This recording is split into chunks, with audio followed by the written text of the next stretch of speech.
Yeah, that was totally synced All right. up. I believe in you. But Yeah. hello everyone, and welcome to another episode of Tavern Adjacent. We have a special, very special guest here today, Jocat. Thank you so much for coming on to the show. Thank you for having me. I'm very excited.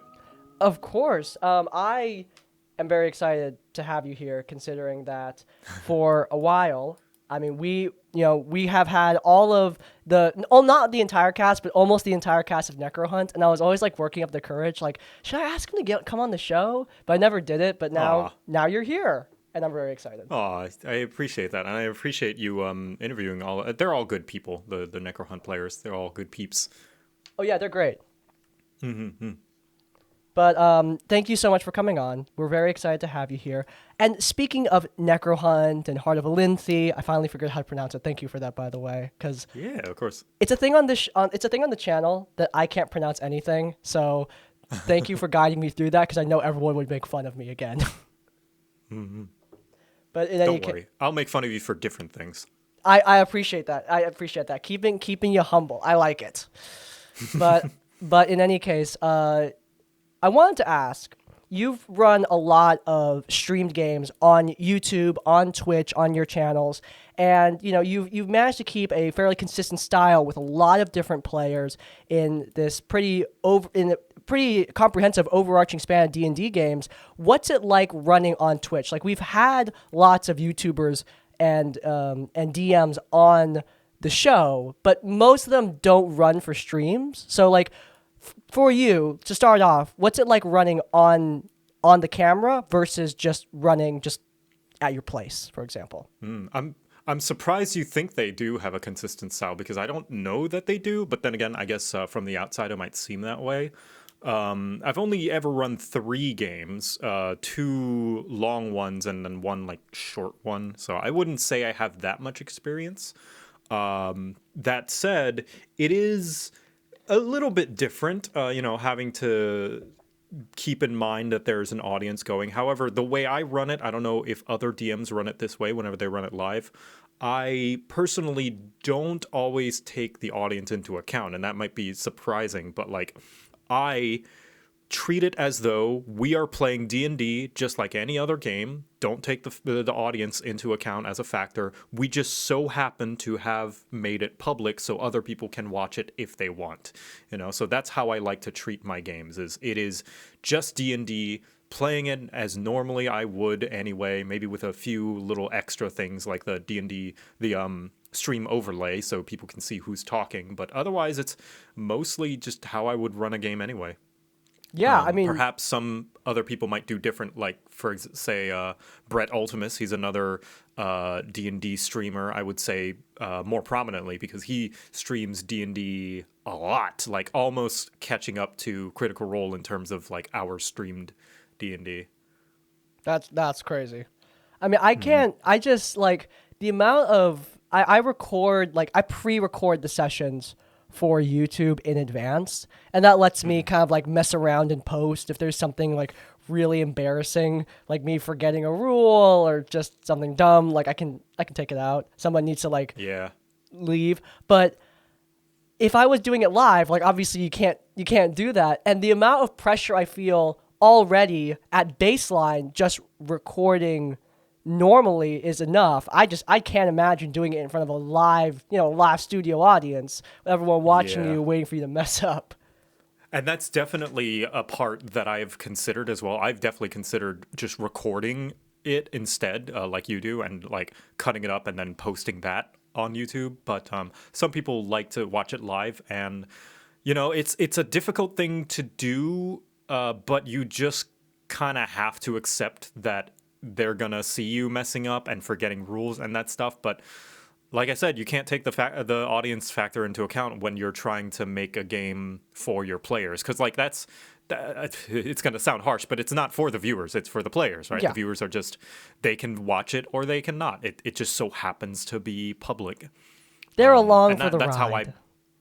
That's how I believe a good live D&D game should be. It's like, just make a good D&D game first, and a good live show second, because the good live show will come as a happenstance of a good D&D show, good D&D game.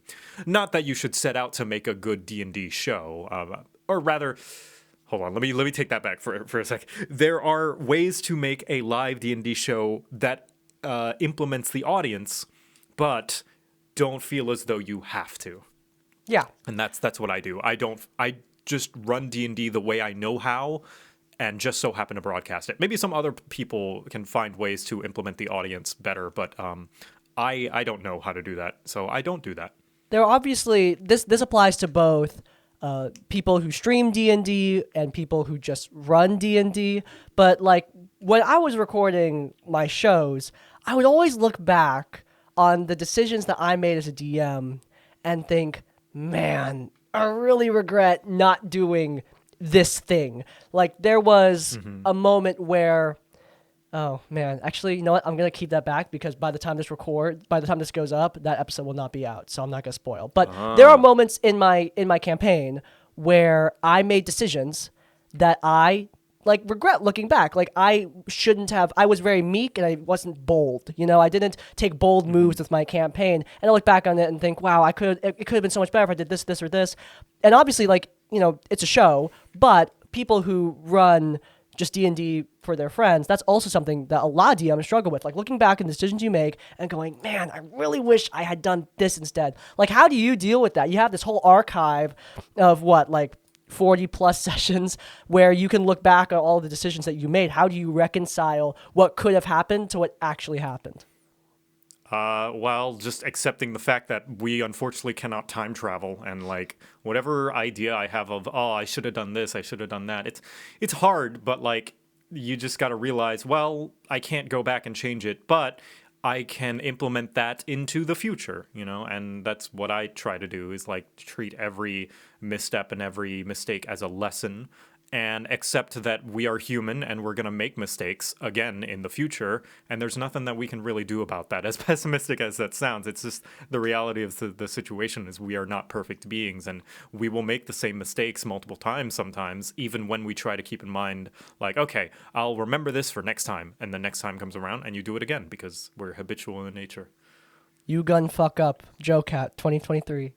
You are. It's as optimistic as it is, I think it's naive to think that you won't. Like, you're gonna fuck up. Yep, you're gonna mess up. That's our 2 curse words for the show, by the way. YouTube is gonna kill us if we have any more. We have reached our budget. It's okay. It's past the first minute. Do they still do that? Have they changed it? I don't even know anymore. No. So okay, the new policy. By the way, it's not a minute. It's 15 seconds. So the new policy is no cursing within the first 15 seconds, but no excessive cursing in the rest of the video. So I don't know what excessive means, so we'll keep it at 2 and not test it. Right. If only there was like a secondary platform of YouTube for like, in case you wanted to find family-friendly content like for kids where you wouldn't see so much swearing. I don't know. Some kind of YouTube. That would be a cool idea. Maybe they should implement that. Yeah, they should think about that. Yeah, in the future. Yeah. Have you ever been demonetized, by the way? I'm actually kind of curious. Yes, but it is all purely for like content ID and copyright music. It's all been fair so far. I have been lucky enough that I have not been content ID'd for original content yet, like swearing too much or the content of the video like being too violent or not child appropriate or anything like that. I got yellowed. It's all purely been like, hey, this was a song that you sampled from this copyright thing, and it's like, yeah, I did do that. Yeah, fair. I got yellowed thrice. Once it was because first 2 times was because cursing in either the thumbnail or the first 15 seconds of the video, which is just not true. Like that I checked. It's not true. But one of the thumbnails said brothel. And I was like, oh, did I get demonetized for brothel? And then the other one said kill. And one of my buddies who does Destiny stuff, he got demonetized because he like asked the question of, is this character going to die? And the partner told him it was because he had died in the thumbnail. I was like, are you kidding me? But after the new overlord of YouTube, the new president stepped in, those videos of mine actually got re-monetized because they changed the policy back. So they're less lax on them. They're less strict on thumbnails. So actually, YouTube made a good change. Things happen so fast. I don't even bother keeping up with how YouTube is going anymore. I just upload my videos. I'm admittedly that's a very lucky position that I'm in where I don't have to worry about that. But like because I'm in that position, I can just like luckily not care about that stuff. I upload my videos. If YouTube dies, luckily I still have the video files, so I can just I don't know put them somewhere else. Yeah. Hopefully YouTube doesn't die. But yeah, I really hope I YouTube can't doesn't keep up die. with all this. I wouldn't be able to afford this apartment if YouTube died. I would be in a really bad position, honestly. That would be bad.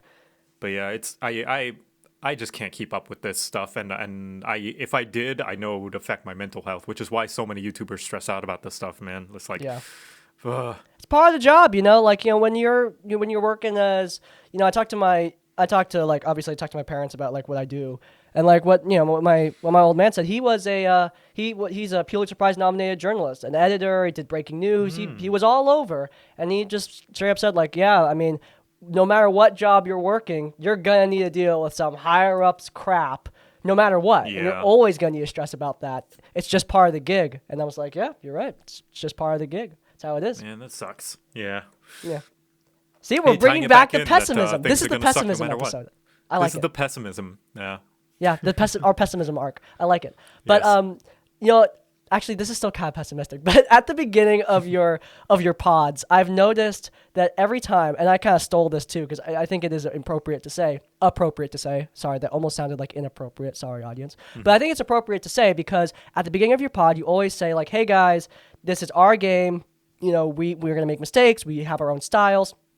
Please be respectful of that," because yeah, you're right. There are so many different ways to play D&D. Now, before we get to like why you make the actual disclaimer, I do want to also ask, a lot of people ask me, Crispy, how do I find my style of DMing? And I don't want to just respond with DM D&D, but also I want to like ask you like, how did you find your style? Because I feel like everyone has at least a little bit of a story when it comes to finding out like, how do I run the game?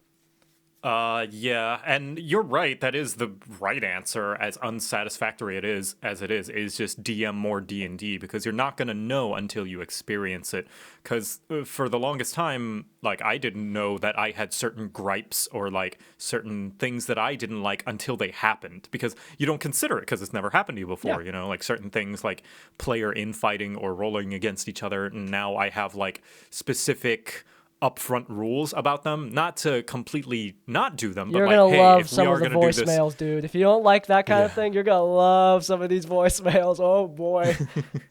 yeah, but it's like you don't know what you like or don't like unless you try it, right? Or rather, until it happens, and that's. Hey, some people decide they hate a movie before they even reality. see it. I don't know what you're talking about. That's another sad reality is like sometimes you have to experience the thing even if it's bad to know that you don't like it, and like that happened to me as well. It's like the reason why I have these rules and stuff is because I like to say this, they're written in the blood of broken friendships. Damn, does Jocat have a horror story he wants to share with the audience? Yeah, I mean it's not really a horror story, it's more like a horror short film. Do you have any idea how many people tell me it's not really that bad of a story, Crispy, and then they describe the worst thing I've ever heard in my life? Yeah. Well, because it can be summarized in like a sentence, like a player wanted to keep an NPC alive, and then another player snuck out and then killed them while everyone was asleep. And it's like, I guess that's not that bad because it all depends, right? It's not, some people are going to think, oh, that's awful, that's horrible. But other people are going to be like, oh, I love that. I would play along with that. I would roll with it. And that's why it's like, you have to feel it out to know if you like that or not. I'm not saying that killing an NPC behind another player's back is good or bad. I'm saying that is going to be good to some people, and that is going to sound awful to other people. Yeah. Like, it depends. We all have different tastes in D&D. I don't know, man. Like that is an interesting scenario that you found yourself in. Like that's a nice little thought experiment. I mean, I've been through a similar situation where two of my player characters, they were with an NPC that another player character really liked. So the monk and the ranger, they were hanging out with this necromancer that another character really liked, and they were doing shrooms together, and they got the necromancer killed. She died, and the artificer who's like best buds with this NPC necromancer like runs up, revivify at the ready, but the monk and the ranger are like, are you sure you want to waste the diamond on her? Like, look, we're not really, we're a very like gamey group, so sometimes we kind of like just drop the whole roleplay thing. They were thinking like, hey, do you want to waste the diamond? She's an NPC, we're player characters. But she was thinking like, no, I'm obviously gonna waste the diamond, like this is my favorite NPC in the game. Like, and then there was not an argument, but there was a bit of a tiff, and we ended up resurrecting the necromancer. But it's a similar situation. Like, how much value do you and your party put on NPCs? Like, some people like really feel connected to these characters, and some people are just like, what, they're NPCs, what's the big deal? Yeah, that's one thing actually that I do think is a universally good rule is make sure everyone is on the same page. What I mean by that is like establish session 0, which session 0 is incredibly important. I firmly believe that universally, this applies to every group. Have a session 0. Have a rule. Yeah, have a session 0, and also have a rule where the players vote on what happens and take majority rule. And that might so like if there is a divide, like one player wants to do this thing, but other players want to do this other thing that conflicts with that, go with majority rule. And if it's split down the middle, let them roll, like just have the DM roll for it. Like odds go group 1, evens go group 2. And if they don't agree to that, I would say, this is going to sound harsh, this maybe is a hot take. If they don't agree to this rule of majority rule or roll if it's split, they are probably not reasonable enough players to DM for. Yeah, so like some people might, clutch their pearls at that notion of like that you need to abide and work together with these other players, but that's D&D. D&D is a group game. It is a we together, us game, like where you're playing with other human beings that are gonna want things too. You can't just do me, I. You're not gonna find a group that allows that. Or you might one day, but you're going to realize that a group that does that, they're going to do it to you too. Yeah. And you have to accept that that's going to happen. But I believe that best D&D is D&D that is collaborative and willing to work together with other players, even if it's sometimes things that you don't want to do or doesn't align with your character. I will say that sort of voting system works best if the players understand, how am I going to phrase this? If the players understand that like sometimes like anti-party behavior can be fun. You know how have you watched Critical Role Campaign 2? So here's a confession: I have never watched a single session of Critical Role. Mind if I like spoil something? Go ahead. I'm not invested. So I don't know if you have heard, but this character named Molly Mock died. It was very dramatic.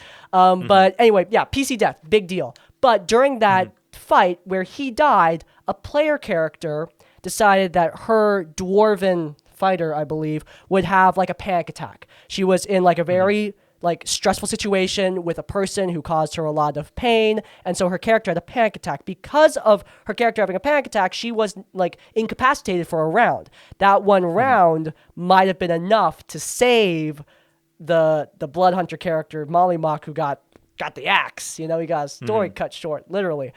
But I mean, she made that decision, even though it was strictly like that was a strictly very unhelpful decision. The party were down to go with it because it made the story more interesting. And if anything, Molly Mock's death was probably one of the best things to happen in that entire campaign. It was a really cool thing that happened, even though it sucks that he died. It was great from a story perspective. I think that kind of voting thing works best if the party have a mutual understanding that sometimes that kind of thing, that kind of like strictly unoptimal, party friendly sometimes behavior can be fun. But at the same time, are those situations really necessary? No. You can have a perfectly fun game without player characters, intentionally or even unintentionally butchering you over. Yeah, on a similar note as well, like you have to, now you as a player need to be okay with it, or rather it helps, hold on, let me phrase this. It's really complicated to try and phrase this right. Like, because if another player is doing something that or rather, if a character is doing something that your character doesn't approve of, it's different from if the player doesn't approve of it, right? Because I have played in plenty of games that it goes completely smoothly where the player acknowledges that, yes, my character doesn't like this, but me, the player at the table on, breaking the fourth wall, I am not going to stop you. I'm simply going to play my character. It's like the good faith version of it's what my character would do, right? You have to have that above board, above game agreement of like, just because my character is trying to do this doesn't mean your character has to go along with it. And also, on top of that, like, often this sort of like voting or this decision of like what your character would do or what you would do as a player, that kind of decision making often does not happen with a literal like raise your hands vote. Often it just happens. Like you don't need to call for a vote every time. Like the amount of times my players call for a vote is usually because of like a big campaign changing decision and because they're a pirate crew and pirate crews vote on things with this. Right. So yeah, I more so am referring to decisions that may affect the entire party. One example actually happened in Heart of Olynthe where they encountered a weather witch, and she's a very untrustworthy character. They're kind of iffy on her, but they kind of agree to a deal with her where essentially she will hex her she will hex them, the party, so that they cannot share the information, basically rat her out, and in exchange she is going to give them very important information that they maybe will need in order to face kind of the main antagonist of the series. And so they're like, yeah, all of the party save for one, so that's 3 out of 4, and one of them says that I'm going to attempt to stab her, and there is immediately one thing that is conflicting with the majority of the party. And so, that's a point where I would say we need to talk it out and come to a vote. That's not a spoiler, by the way, is it? That's not like from a future session that hasn't aired, right?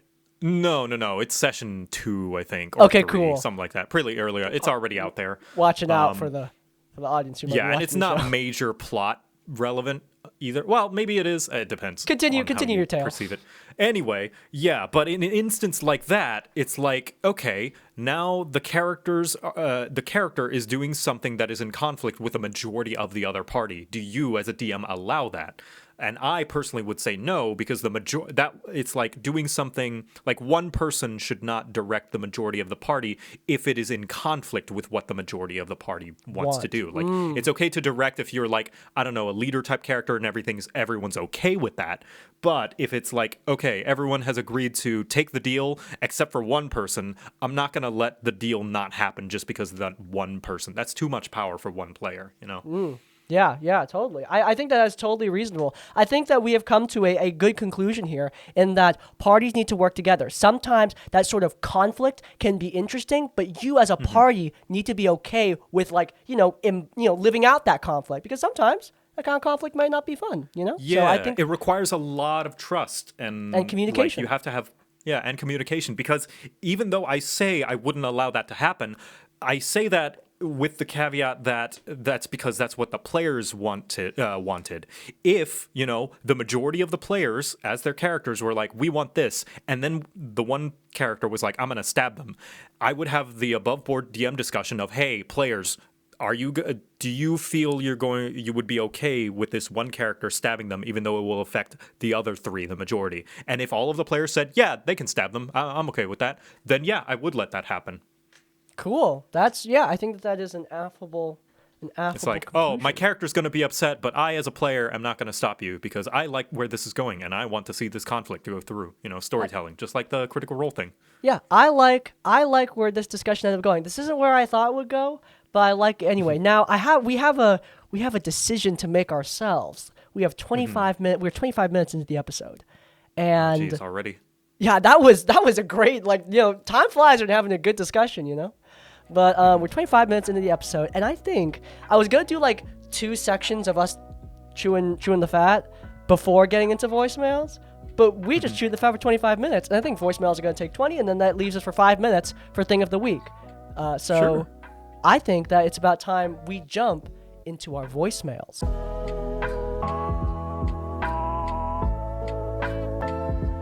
All right, you sorry fools. Let's see what you got today. Hey, Crispy, how you doing? Long-time listener, and here's a quick synopsis of pretty much the only real horror story that I have to share. When I eventually found that a Discord server that I was a part of was actually going to host it, I jumped on it so fast that even the DM at the time was surprised that I had signed up so quickly. Big issue that we ran into, though, my partner and I, who she wanted to join in on it, it was that this was our first time playing and not theirs. And while we wanted to stop, smell the roses, talk to NPCs, learn about the world, they were kind of treating us like we were slowing down their speed run of the campaign, as they wanted to get to the part where they had last died, and we were starting from the beginning.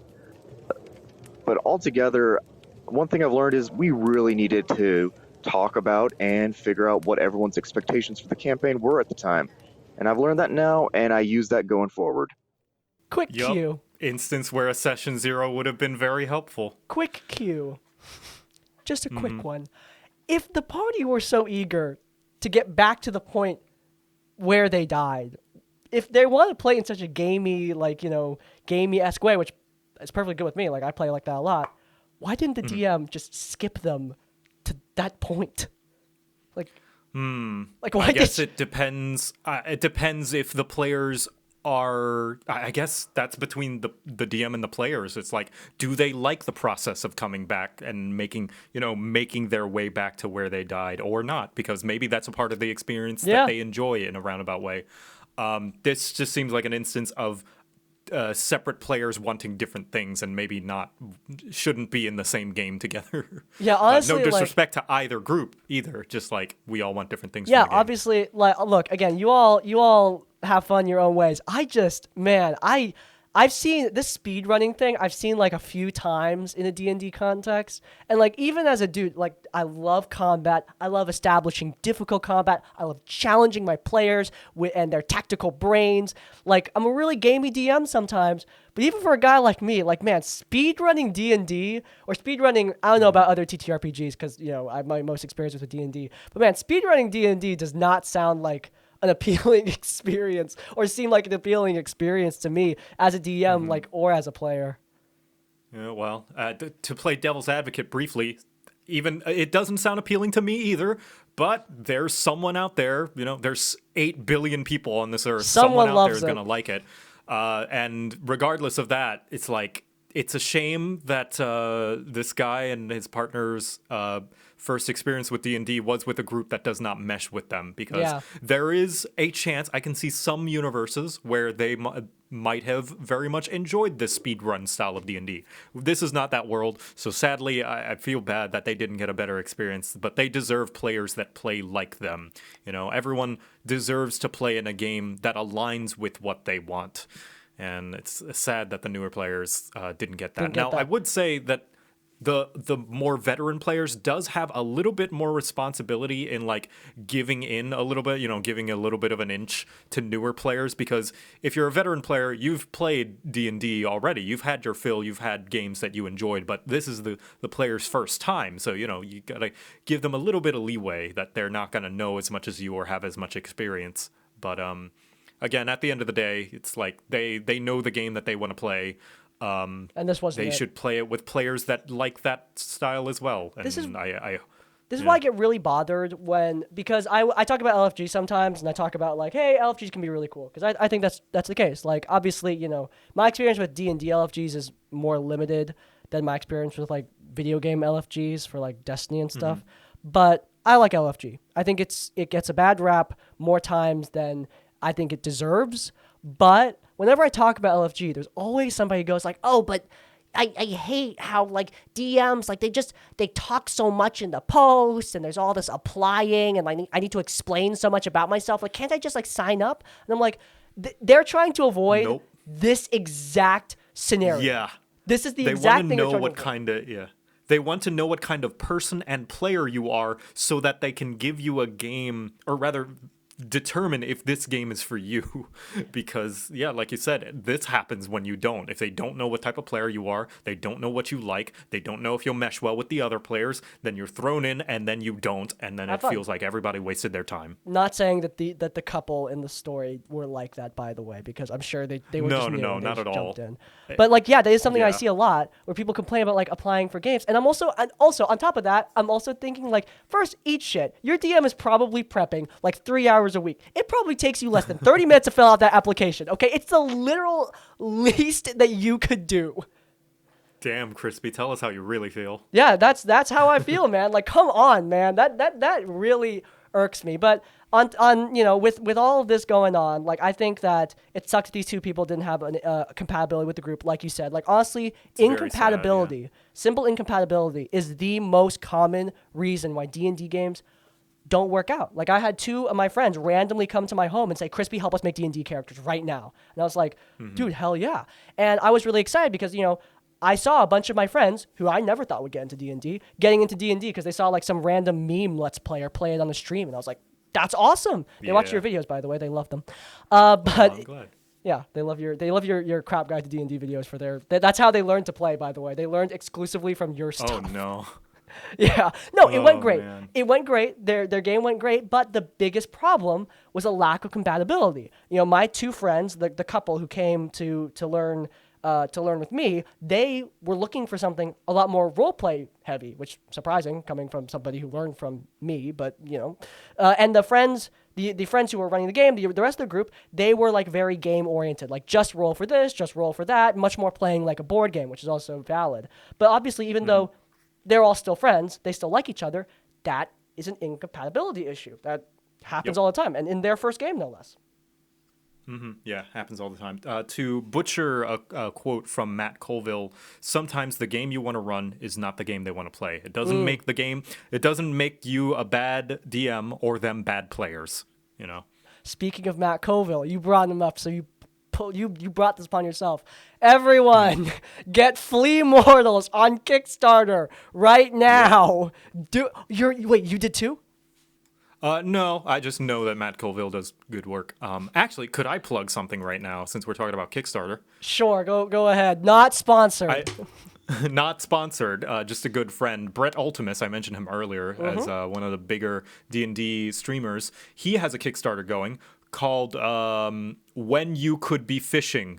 It is going to be a supplementary D&D compatible kind of supplement.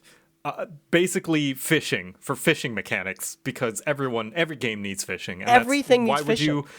Why would you slay monsters when you could be fishing? Exactly. Hades has fishing. So Hades has fishing. Hades has fishing, and that means that your game should have fishing too. So actually, I'm gonna go pick that up because my friends are in their pirate phase and they want to go fish first. We fish all the time. It's like it's a running joke. So I'm actually gonna pick that up. Is it out or is it like pre-order? It is in preparation. IO Publishing, Why Slay Dragons When You Could Be Fishing. It's not available to Kickstart yet. You can't support it right now, but it's got a Kickstarter page. I'll link it to you. I will support it. But also, hey, voicemail guy, we completely forgot about you for like a hot second. Sorry. Incompatibility. No, it's okay.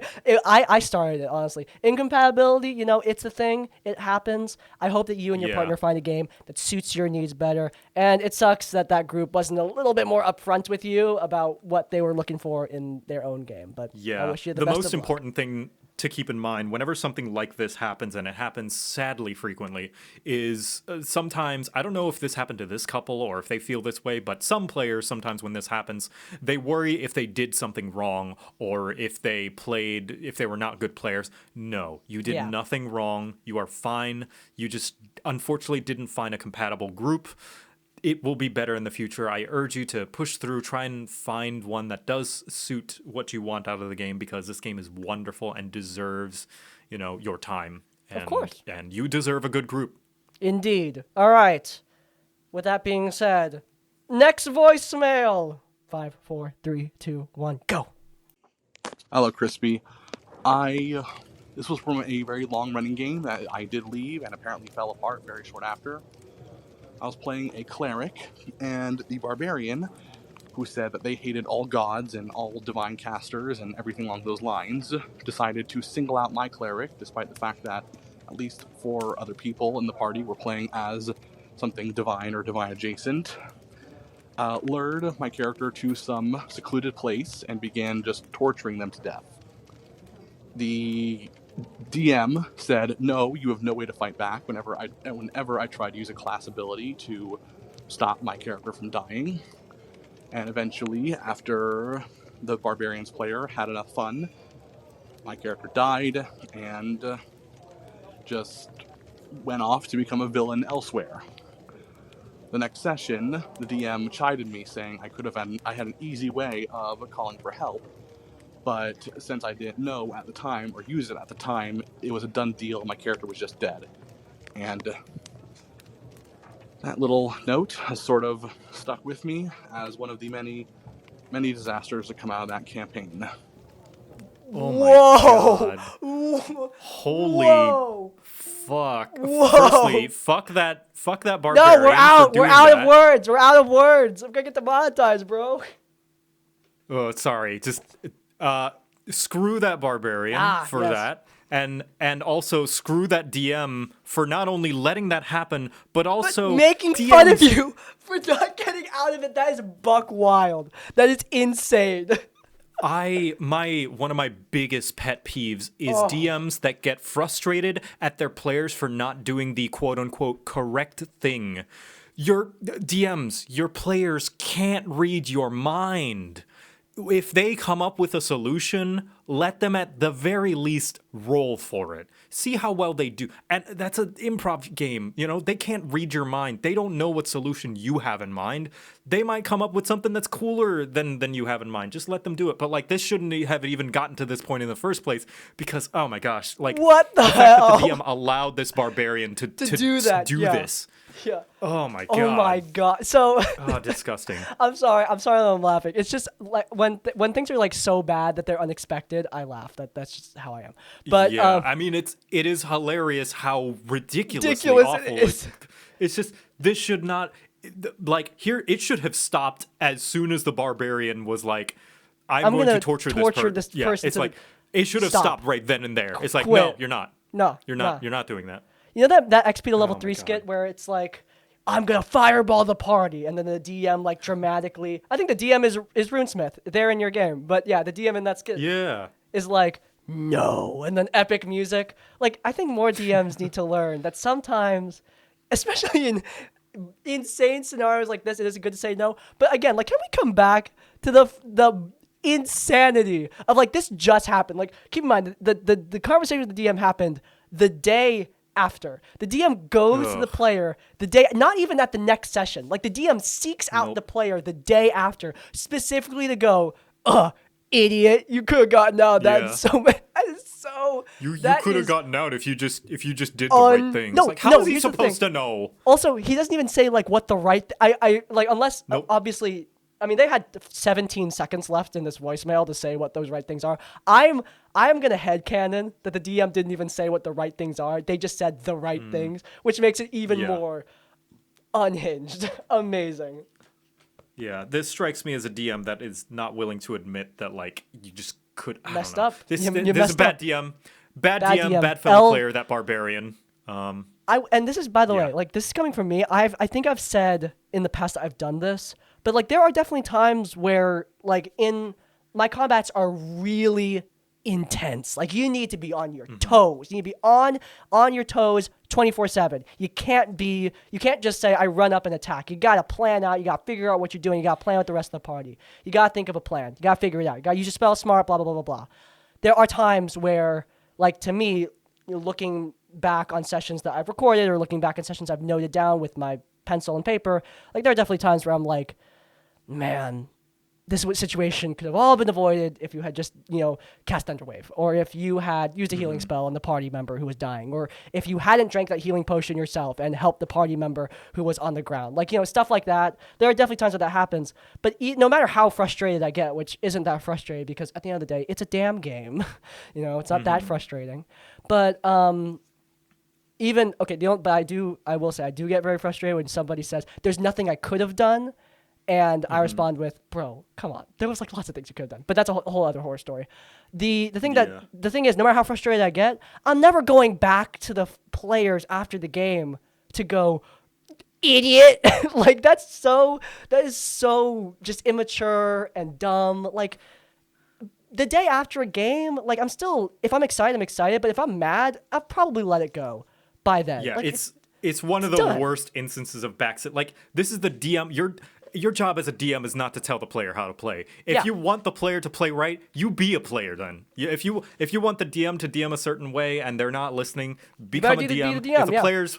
If the player's playing a certain way that you don't like, maybe you should just play then. Just be a player then. I will say, like, respectful critique is okay if you have like something respectful critique. Like, of course, we're keeping in mind that we're not talking about like all feedback and all that stuff. It's like keeping in mind when it comes to good faith feedback and like, hey, could you do this and or all that stuff. It's like it can be reasonable. This is not a person being reasonable. Like, oh, you should have done this or that or this. It's like, okay, well, hinged. Great. There's very unless the DM's feedback to the player is like regarding how they treat the other players, like DM feedback to players is very specific. It's not the same thing as player feedback to the DM of like how to improve the game and stuff like that. Is because you can't improve play style when it comes to D&D, or rather it's very specific to try and do so. Like, oh, maybe you could speed up taking turns on your combat. Like that is a feedback a DM can give a player, but like not like, oh, you should have figured out a solution. It's like, fucking idiot, you freaking moron. That was insane. But yeah. Okay, final voicemail. I don't think it's going to be as crazy. I am so sorry, Cleric. I wish you deserve a better We should have group. saved that one for last. We could have ended up the episode with that. You and the other players, if they are, you and the other remaining players that the Barbarian didn't pick on, if you are cool with them, you should unionize and like leave that group and make your own group. Yes. They need you more than you need them. Hashtag free make the another players. group. Well, all right, next voicemail. Hi, Crispy. So I started running Kryssalian a couple months ago. I put on notification on a D&D Discord server, and then I got a couple of really good players and a really bad one. He never really participated in roleplay, only ever in combat, and when he did ever say anything, it was always these really cringy one-liners that didn't really have any relevance to what was actually going on. His mic quality was like really bad. So every time he spoke, I had to ask him to like say it one more time so I could actually parse out what he was saying from the 3 takes that I had to do. It just wasn't really working out, and so I didn't really want to kick him for a while because like I didn't want to hurt his feelings. But then I watched your video in January about like different playstyles and stuff, and I eventually like mustered up the courage to be like, hey, I don't think we're really working out. So we left. We got a new player to really judge with our group, and we've had a really good time. So thank you for your advice and helping me out, and have a good one. Oh, that's so good. Okay, at first when it started out, I was getting a little bit concerned. I'm like, yeah, we all have. There's a certain kind of. We're all cringy, dude. We're playing freaking D&D. Yeah. Like there's a certain type of perception. Yeah, there's a certain type of reputation, we'll say, for that type of player that takes themselves very seriously and kind of like anime protagonist their way through. But that is, much as we make fun of it, a valid way to play the game. And I'm glad that this DM acknowledges that and realizes that much as it's not for me, they're just a different type of playstyle, and that it seemed like they left on good terms. This is good. I'm happy for them, and I'm happy that they found another player that did fit the kind of player that they want in their game. Yeah. I will say, like, I don't think, obviously you could talk about, if dialogue is not something that fits with the rest of the group, or, somebody who isn't really participating with the rest of the party in RP, that's something you can talk about. I will say, though, an issue that I don't think comes up enough is, unfortunately, when you're online, that kind of technology problem of not being able to hear you, that matters. It definitely, I'm sorry, but it absolutely matters. Like, even though sometimes it's out of your control, I get that, but if it's something that you can at least try to help, it does absolutely matter. Like, my party don't buy $1 million mics, but they try their best to, hook up stuff that allows them to be audible in the game so that I can understand what they're saying. And if there's connection issues, they, move around the room, try to figure out a solution. Here, I'm not hearing any sort of solution. And if you can't be heard while playing D&D, a game that requires you to communicate, it's just really hard to play with you in general. Yeah, we get it. It's like sometimes you don't have the money to fork out, for a mic. Use your phone! Yeah, you potentially use your phone. You probably have one. You guys have phones, right?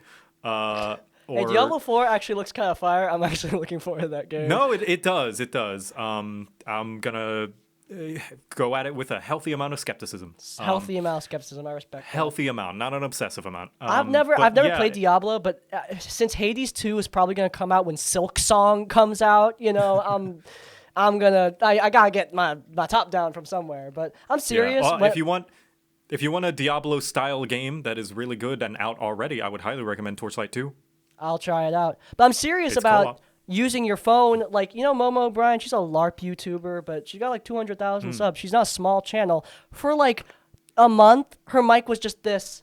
She just did this with her phone, just put her phone right here, and it sounded great. I've done this multiple times, like, and you guys have no idea, just because your phone mic, like your average iPhone mic, is pretty good. It's not bad by any means. Yeah, and like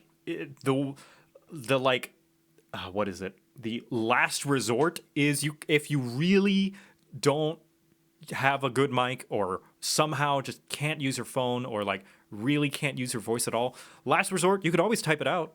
Type it out, yeah. Every time. Like, if I got connection issues with my group, like, you type it out. Last night, I brought this up before the show, but I was playing Apex Legends, ranked with my buddies, and one of the teammates, his mic was dropping in and out real bad. So, you know, he just relied on the in-game pings and Discord chat to communicate important stuff to us. And that was pretty cool. Yeah. But yeah, But what if I don't have a keyboard? Well, then how the heck are you watching this video then? How are you here? How are you here? I was gonna curse at the end of that how are you here? But then I remembered our budget has long run out. Damn it! But hey, we can say damn it as much as we want. They specifically called that out. I'm glad this DM realized the problem, or I guess non-problem of a different playstyle, and brought it up. That is a very difficult thing to do, so props to you for gaining the courage to do that. It couldn't have been easy. But yeah, like I'm happy for you, and I hope that player the best, and that they do find a game where they can be an edgy anime bro. Yeah, exactly. To their heart's content. Yeah, because they deserve it. With all their Joss Whedon clips, especially since it sounds like they handled it well. Like, this isn't a game for me, and like, and then jumps off. That deserves all the props. Good job. But in any case, that is the end of our voicemails today. That was fun. We had a lot of fun there. I'm glad we ended on a good one. I feel like if we ended off on the one that made us mad, I would have been just like, ugh, this is some nice closure. All right. So with that being said, I think it's time to, before we end off the episode, we got a tradition here. We got one last thing to do. It's time for Thing of the Week. Cue the thing. This week's Thing of the Week for me, not for Jocat, but for me, it is Friendly Space Ninja. Friendly Space Ninja is a YouTube channel, if you guys are unaware of his videos. He makes awesome videos critiquing movies, television shows. They're really, really good. Oh my God, are you kidding me? I really hope you guys can hear that. There is a train outside my window, like right there. It's not that loud, but hopefully you guys can hear that. But in any case, he's a really great channel. I love his videos on Riverdale, The Flash. His videos on Emily in Paris are phenomenal. And as a guy who really likes making fun of young adult series, he's a channel that just makes fun of young adult series a lot, and it's definitely the kind of vibe that I love. Speaking of vibes, I just found this out. During his videos, there are these awesome, like, cyberpunk-esque synth soundtracks at the beginning and during all of, like, the transitions. And I was always wondering, where does he get those? Are they, like, copyright-free? He makes all of them. Wow, composes his own music. He composes his own music, and, like, he's good. Like, he, like, performs at festivals and stuff. Like, they're really, him and his partner are really good. I was shocked when I, like, listened to one of their albums, and I was like, I'm really feeling this. This is great. So yeah, Friendly Space Ninja, not only his videos, but also his music, incredible. But yeah, that's my Thing of the Week. Jocat! We're gonna do another transition right here. My Thing of the Week is not an online thing. It's just a personal thing that's happened to me in my life. And that is me dog sitting my neighbor's dog, Lacey, who is a Scottish Terrier Dachshund mix. And she is the most precious, well-behaved, goodest dog ever. She's, I think, 8 years old. So she's a little middle-aged old lady. And she is so precious. She is so nice and good, and she doesn't do any. Now, what are some troubles with having a dog that, in your experience? What are some bad things about having a dog? Like they My get into dog places was they shouldn't. insanely well They behaved. So they like, I have bark no a idea. lot, right? They bark a lot. maybe- Yeah. They chew bite on me. things that they shouldn't. Lacey doesn't do any of that. She doesn't. She like. We let her outside into like Echo's garden bed, and she doesn't dig holes in the dirt or anything. She goes when she needs to. We just open the door and she goes out and she does her business, and she doesn't mess with anything. She's such a good dog, dude. She's so good. I'll share you some pictures that you can share. She's amazing. She's precious. I love her. Oh my god, that's She is great. amazing. That's a really wholesome thing of the week. You know, speaking of, it's especially wholesome because right now there's some dogs barking very loudly outside my window, so it's very appropriately timed. But in any case, with some joy at the end of the episode, you know, we've done our things of the week. Jocat, thank you so much for coming on the show. Thank you Really for having appreciate me, it. and thank you This was- for being okay despite me missing your email and completely standing you up yesterday. No, it's yeah. I haven't been ghosted like that since like the 3rd grade. But I'm just kidding. So sorry. I canceled dinner with my mom to go to that. I'm just kidding. It's okay. I'm not. It's fine. I'm serious. It was really fun to have you on the show. It's totally okay. Like this was worth the wait. This is one of my favorite I'm episodes glad. of Tavern Adjacent. Oh, but you in made any it a lot of case, fun. yeah, thank you. But yeah, do you have anything you want to shout out? You got any projects going on? We'll roll up the red carpet for you as we end off the episode. Sure. The only thing I have to shout out is my current charity event called the Jomega Protocol, which is me doing the current most difficult content in Final Fantasy XIV, the MMO Final Fantasy XIV Online. It is an ultimate raid, which is an entire gauntlet, like a 20-minute fight that takes like months and months of practice and progressing through to try and beat it, and it is very, very difficult. We have died about 400 times to this boss, and I'll probably die at least 1,000 more before I reach the end. And all throughout, we're trying to raise money for Gendered Intelligence, which is a charity all about informing people about transgender, non-binary, and gender-fluid people and trying to improve their lives. Awesome. A worthy cause with a difficult goal. I like it. But in any case, obviously, support Jocat's stream. He streams. When do you stream that? I stream at twitch.tv/Jocat. I stream Monday, Tuesday, Thursday, and Friday at 6 p.m. Central Time. And I also stream sometimes Wednesdays at 4 p.m. Central Time for Heart of Alinthi. We are currently on a mini hiatus until April the 12th. But once we start back up, we should be going every week. Well, that's awesome. Now, at the end of the episode, obviously, I gotta do my whole spiel. If you guys enjoyed, then please do leave a like. If you want to see more of my content, then you can check out our RPG Horror Story series, where we talk about the best and the worst of Dungeons & Dragons. And while you're there in the cards, subscribe to Crispy's Tavern to get more of our content right as it comes out. And finally, if you want to leave your own stories or thoughts, go down in the comments down below. If you can't think of a comment, leave the comment differing playstyles to let me know you made it to the end of the video. In essence, like, comment, subscribe. Remember, it's not a tavern, it's just adjacent. And until next time, guys, we will see you all next time. Farewell. Bye.